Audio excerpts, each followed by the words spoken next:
हमें अक्सर गालियां देने पर डांट लगाई जाती है, पर आजकल ये बोलचाल का हिस्सा बन गई हैं। अगर मैं बिना किसी गलत नियत के गलत शब्द बोल भी दूं तो इसमें क्या बड़ी बात है?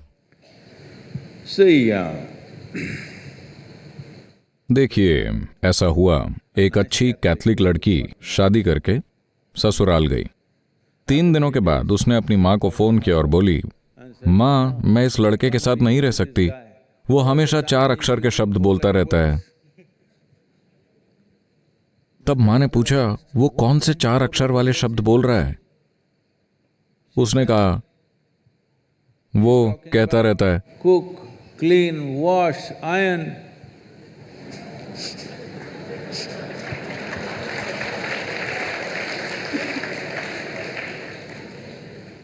तो शब्दों का इस्तेमाल करने में क्या गलत है? मूल रूप से जैसे आप गाली कह रहे हैं, वो काफी हद तक हमारे पास हमारी खुद की भी गालियां हैं जो हमारी भाषाओं में काफी सामान्य हैं और कुछ अश्लील हैं, कुछ किसी खास इरादे का इशारा करती हैं, कुछ हमारे परिवारों के बारे में बात करती हैं और कुछ बस एक दूसरे का मजाक उड़ाती हुई हैं। पर ज्यादातर अंग्रेजी भाषा की जिन गालियों का आप आज प्रयोग करते हैं वो मूल रूप से अमेरिकी हैं। वो या तो टॉयलेट या बेडरूम के बारे में है। ओके। मुझे आपको यह बताना चाहिए, ये कई साल पुरानी बात है। कोई एक ऑस्ट्रेलिया से एक मेहमान आए थे। मैं करीब 40 साल पहले की बात कर रहा हूं। ऑस्ट्रेलिया से एक मेहमान आए और मुझे उन्हें मैसूर दिखाना था। आपको पता है, मैसूर एक पर्यटन स्थल है। आप बैंगलोर से हैं? वो एक पर्यटन स्थल है, देखने के लिए कई जगह हैं, इसीलिए मैं उन्हें अपनी मोटरसाइकिल पर ले गया। जब मैं तेज चलाऊं तो मुझे सुनाई देता शिट। मैंने सोचा क्या है, अगर मैं ब्रेक लगाऊं तो शिट। उन्हें कुछ सुंदर दिखता, शिट। अगर खाना बहुत मसालेदार हो, ओ शिट।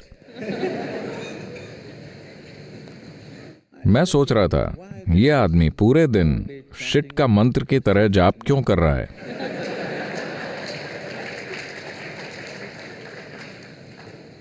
मुझे लगा शायद कब्ज हो, उसे दूर करना चाहता हो। क्योंकि जो सुबह का काम है, आप उसे लगातार पूरे दिन क्यों कर रहे हैं? फिर मैंने देखा, जब वो गुस्सा होते हैं, शिट, और तब वो थोड़े शांत हो गए। फिर मैंने सोचा, ये उनके लिए काम कर रहा है, तो मुझे इसे डिस्टर्ब नहीं करना चाहिए, क्योंकि मैं किसी भी ऐसी चीज को डिस्टर्ब करने में विश्वास नहीं रखता जो किसी के लिए कारगर हो। अगर ये काम कर रहा है तो इसे छोड़ दिया जाए। तो मैंने उस बारे में ध्यान से सोचा। देखिए, हमने ध्वनियों के उच्चारण के पूरे विज्ञान को एक शक्तिशाली तरीके से समझा है। यानी इससे आपकी चेतना और शरीर पर क्या असर हो सकता है, यह आपकी ऊर्जा को कैसे बढ़ा सकता है, इसके कई कई पहलू हैं। और फिर हम कहते हैं शिव। जरूरी तैयारी के साथ अगर मैं आपसे ये एक ध्वनि बोलने के लिए कहूं, आपको किसी भी भगवान या किसी भी चीज पर विश्वास करने की जरूरत नहीं है। बस इस एक ध्वनि से आपके होश उड़ जाएंगे। मैं आपको ये दिखा सकता हूं। तब मैंने सोचा,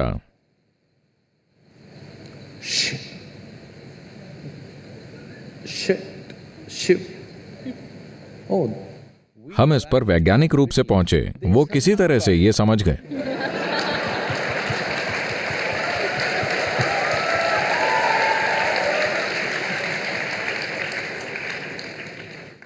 शिव शब्द में भी केवल शी ही शक्तिशाली हिस्सा है। वह उसे काबू में करने के लिए है, ताकि लोगों में ज्यादा धमाका ना हो जाए, ताकि एक बैलेंस बना रहे। खैर, वह के बजाय उन्होंने ट लगा दिया। मैंने सोचा कि ठीक है, ये काम कर रहा है तो क्यों? क्योंकि आमतौर पर जब वो बहुत बार वो शब्द कहते रहते हैं तो ट नहीं आता, वो कहते हैं शिव। और मैं भी जब शिव कहता हूं तो वह बहुत छोटा होता है, बस सिर्फ शी होता है। तो मैंने सोचा ठीक है, क्या फर्क पड़ता है। फिर तुरंत ही कुछ लोगों को यह बात बुरी लगी। सदगुरु, आप कह रहे हैं कि शिव और शिट एक ही है, सबसे ऊंचा और सबसे नीचा। मैंने कहा, देखिए, ये ऊंच नीच सब आपका बनाया गया है, पर जहां तक आपके दिमाग का सवाल है, अगर उसमें शब्द अल्फाबेटिकल तरीके से स्टोर्ड हों तो शिव और शिट आसपास होंगे। आप शिव को यहाँ और शिट को वहां नहीं स्टोर कर सकते। आपके पास ऐसी क्षमता नहीं है।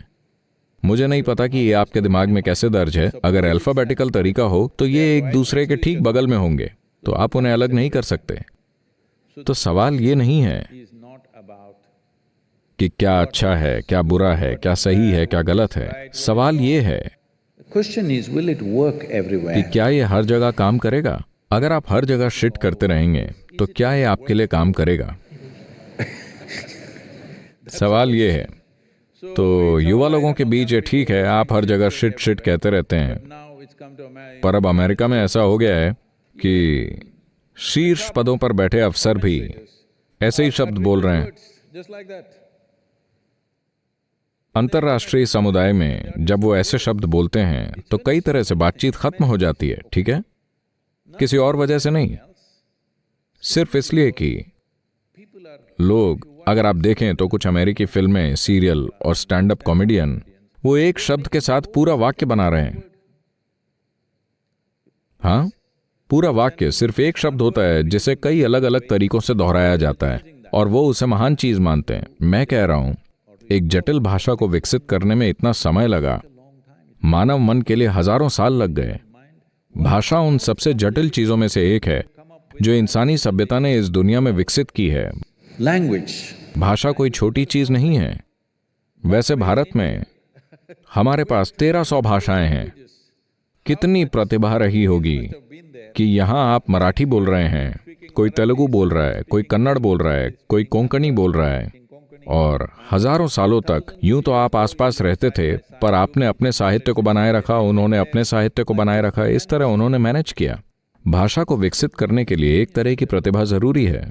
अब एक भाषा जिसमें सैकड़ों और हजारों शब्द थे, आप उसे एक शब्द में बदल देना चाहते हैं और आपको लगता है कि आप आगे बढ़ रहे हैं। I'm sorry. मुझे दुख है।